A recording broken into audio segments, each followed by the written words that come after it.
ele ressuscitou após ver o purgatório e voltou, por desígnio de Deus, para contar a intensidade dos sofrimentos do purgatório em relação aos sofrimentos dessa vida. E como que nessa vida nós podemos evitar e diminuir o tempo no purgatório. Isso é relatado pelo grande São Beda. É um caso tão impressionante que eu não relataria se não fosse uma fonte confiável. E depois é comentado pelo grande São Roberto Bellarmino, outra autoridade fidedigna. É o que nós conversaremos hoje, um tema tão propício para meditar durante a Quaresma. Muito bom dia, meu nome é Daniel Martins, seja bem-vindo ao canal dos Santos Anjos.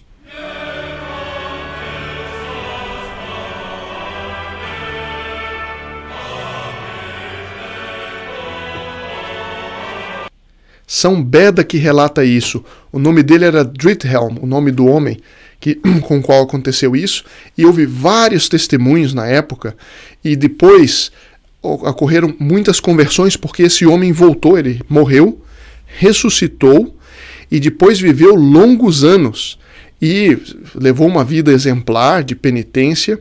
Muitas pessoas que o tinham visto morrer e ressuscitar viram isso, e muitas pessoas se converteram na época sabendo do fato. Eu estou aqui com um relato citado aqui pelo livro O que é o Purgatório, do padre Chupa, um jesuíta, não tem aqui o primeiro nome dele. Se vocês colocarem, está na livraria Petros, aqueles que quiserem, uma livraria de grandes amigos nossos, os livros lá são todos muito recomendáveis, e o título é O que é o Purgatório. Um livro fácil de ler, muito instrutivo, e que daqui que eu estou tirando esse relato. Esse relato depois foi comentado por São Roberto Bellarmino, outra autoridade muito fidedigna, que disse o seguinte: esse fato me parece de incontestável veracidade. Por quê? Uma vez que, além de ser conforme as palavras da Escritura, o venerável Beda relata como um evento recente de sua época e bem conhecido. Mais do que isso, ele foi seguido pela conversão de um grande número de pecadores, o que é sinal da obra de Deus, que costuma operar prodígios para produzir frutos para as almas. Então eu vou aqui para o relato. Bom, aqui falando em frutos para as almas, nós estamos fazendo essa campanha de distribuição gratuita do adesivo de São Miguel, pedindo que ele proteja nossas famílias nesses tempos de tribulação que nós vivemos. Tribulação, sobretudo, espiritual, em que as crianças, os filhos, os netos, os sobrinhos, sobretudo os jovens, estão aí aos lobos, nas escolas, nas faculdades, aprendendo, a gente sabe bem o que, em muitos casos, e entrando pelo caminho da perdição. E isso nós precisamos recorrer muito aos anjos, em especial São Miguel, que é o general, príncipe da corte celeste. E esse adesivo já está bento por um sacerdote, é, portanto, um sacramental. Você pode pedir gratuitamente por telefone. Algumas pessoas estão tentando, o interesse é muito grande, então não deixe de ligar para se beneficiar desse sacramental.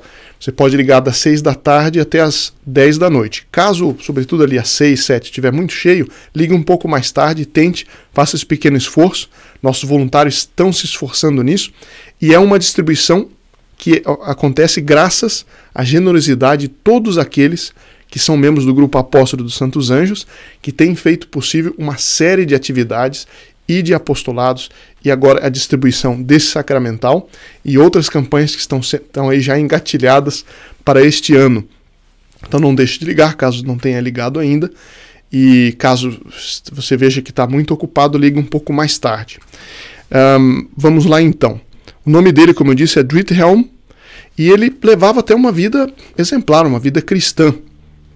Eu vou deixar um pouquinho o número, quem quiser anotar, daqui a pouquinho eu tiro. E ele, para desolação da família, é claro, ele era um bom pai, ele faleceu e a família evidentemente sentiu muito, e durante a noite ficaram velando o corpo dele, e quando foi o dia do enterro, vieram as pessoas para a missa de corpo presente, e de repente o cadáver se levanta e fica sentado no caixão. Bom, aí evidentemente todo mundo saiu correndo.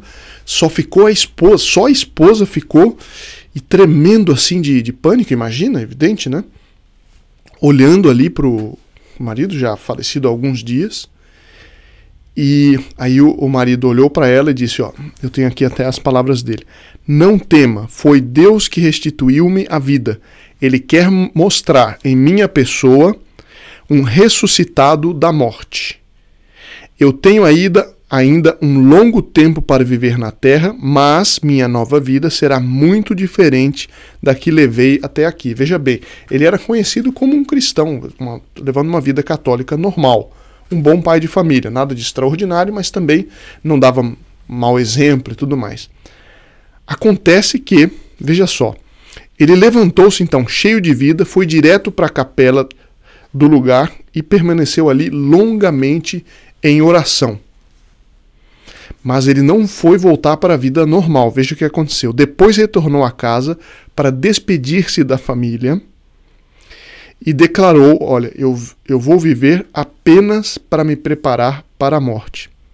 E eu aconselho a todos a fazerem o mesmo, disse ele. Tendo dividido sua propriedade em 3 partes, deu uma parte para os filhos, outra para a esposa, e a terceira reservou para si para dar esmolas. Então, começou a dar esmolas, depois, quando terminou o dinheiro, ele que começou a pedir esmolas por penitência, hein? E aí bateu na porta de um mosteiro e pediu ao abade que o recebesse como religioso, mas apenas para servir a todos os demais, nas tarefas mais simples. O abade lhe deu um quarto retirado que ele ocupou pelo resto da sua vida. Isso aqui tudo é relato de São Beda, o Venerável. Dividiu o seu dia em 3 partes: orações, trabalho pesado e penitências extraordinárias. Ele vai contar o porquê que ele estava fazendo essas penitências. O jejum mais rigoroso era tido por ele como nada. E todos os irmãos viam aquilo e não entendiam o tamanho do sacrifício que ele fazia. Vocês vão ver aqui. Num inverno, olha que inverno na Inglaterra não é o nosso inverno do Brasil. É muito mais rigoroso. No inverno ele foi visto mergulhar em água quase congelada e lá permanecer por horas e horas em oração enquanto recitava os Salmos de Davi. Eu não estou dizendo que nós devemos copiá-lo nisso, a gente deve admirar. Mas o interessante para nós é o princípio que vem em seguida. A gente vai ver que ele viu o purgatório, ele apenas presenciou o purgatório, e depois, quando ele ressuscitou, ele, pela vida dele, Deus queria mostrar o quão pequenos são os sacrifícios dessa vida em comparação com os sofrimentos do purgatório. Bom, mas vamos com calma, vamos lá. Desculpe. Drithelm, com os olhos sempre baixos, aspecto mortificado, tudo nele indicava uma alma atingida pelo julgamento de Deus. Uma seriedade, fazia tudo, nada para ele era difícil o suficiente. Ele mantinha um silêncio perpétuo, mas sendo pressionado a falar para a edificação dos outros o que Deus lhe tinha manifestado após sua morte, descreveu assim sua visão, ou seja, o que ele tinha visto. Então aqui relato dele mesmo. Deixando meu corpo, fui recebido por uma pessoa benevolente que me tomou sob sua direção. Um anjo, certamente. Sua face era brilhante e parecia circundado de luz. Chegamos a um imenso e profundo vale, todo de fogo em um lado, todo de gelo e neve do outro. Nós sabemos que no purgatório vão as almas, não vão os corpos. Portanto, é um fogo que queima a alma, um gelo que faz sofrer a alma. É nesse sentido, né? Que é o que diz também a Sagrada Escritura. Em um lado havia braseiros e fornalhas de chamas, no outro o frio mais intenso e o sopro de um vento glacial. O misterioso vale estava cheio de inumeráveis almas que, agitadas como por uma furiosa tempestade, atiravam-se de um lado para o outro. Isso vai ser explicado depois. Quando não podiam suportar a violência do fogo, buscavam alívio no gelo e na neve. Mas encontrando somente uma nova tortura, atiravam-se novamente em meio a chamas. Ou seja, eram os tormentos do purgatório que o anjo o fez ver como sendo fogo e gelo, para depois ele mostrar isso quando ele ressuscitasse. Veja que Deus deu a ele uma missão especial. Ou seja, aqui um princípio que no purgatório os sofrimentos são tão terríveis, tão extremos, que a pessoa, para se livrar de um tormento, pula no outro. E quando está no outro, pula para o primeiro. E assim por diante. Eu contemplei com estupor essas contínuas vicissitudes de tormentos horríveis, e tão longe quanto minha vista podia alcançar, não vi senão uma multidão de almas que sofriam sem repouso. Mesmo seu aspecto inspirava-me terror. Ou seja, ele via ao longe esses sofrimentos extremos. E ele ficou tão impressionado que, ao voltar, ele levou uma vida de sofrimentos atrozes, terríveis, que ele escolhia. Porque aqui um princípio, antes de eu continuar o relato, o princípio é que nesta terra, quando nós sofremos, nós temos méritos.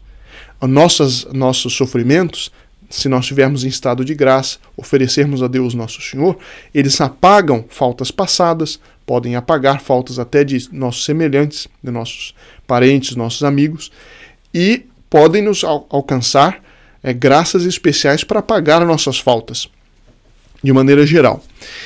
E nós temos mérito. Quando nós sofremos nessa terra por amor de Deus, aumenta também nossa glória no céu.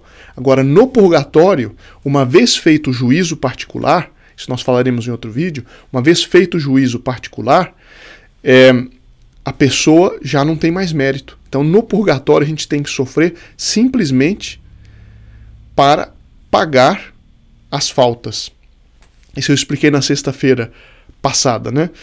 Para pagar as nossas faltas. Bom, pensei primeiro que eu vira o inferno, mas meu guia, que andava em minha frente, voltou-se para mim e disse: não, esse não é, como você pensa, o inferno dos réprobos. Esse vale, no qual vê tanto fogo e tanto gelo, é o lugar onde estão as almas daqueles que durante sua vida negligenciaram de confessar seus pecados e que adiaram sua conversão até o fim. Achei interessante. As almas, vou repetir, é o lugar onde estão as almas daqueles que durante a vida negligenciaram de confessar seus pecados e adiaram sua conversão até o fim.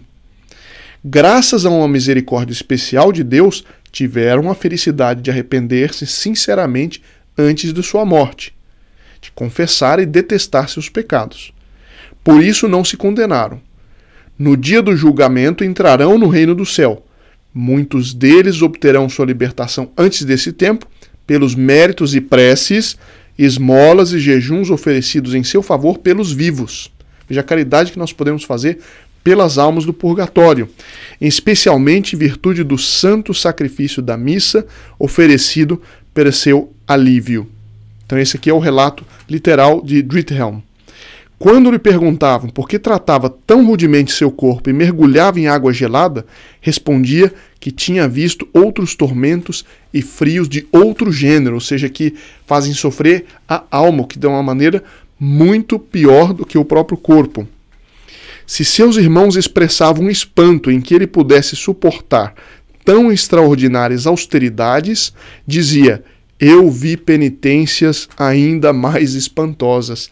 O que aqui provavelmente indica que ele viu uma parte do purgatório, né? Bom, até o dia em que aprove a Deus chamá-lo a si, ele não cessou de afligir seu corpo, e se bem que, ao quebrado com a idade, nunca aceitou nenhum alívio. Que incrível, né? Essa história nos mostra que é um relato muito fidedigno, né, de São Beda, confirmado por São Roberto Bellarmino e pelos testemunhos da época, nos mostram como os sofrimentos da vida bem elevados, eles nos alcançam, eles nos impedem que nós tenhamos que sofrer no purgatório sofrimentos muito maiores e sem mérito. Por que isso é interessante na Quaresma, nós pensarmos nisso? Porque quando a gente pensa nisso, as nossas paixões como que se encolhem um tanto.